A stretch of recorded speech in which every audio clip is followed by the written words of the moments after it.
Ndị One Nigeria, ebe a bụkwa Kubwa train station Abuja, Abuja Kaduna train station. Ke nke unu ndị Igbo, ka ebe nke unu nọ ndị Igbo. Emunneti One Nigeria, One Nigeria. One Nigeria ebe negodunu ka train station si dị ka airport.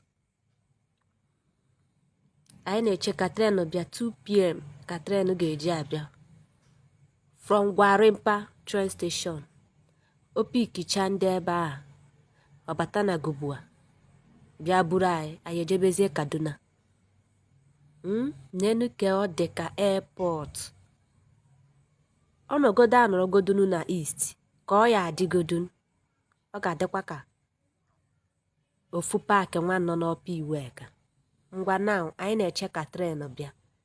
Anyị akrọsugo. A na-emekwa check-in o.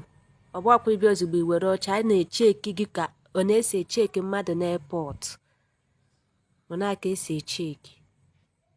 Anyị akrọsugo now. Anyị na-echezi ka tren bịa.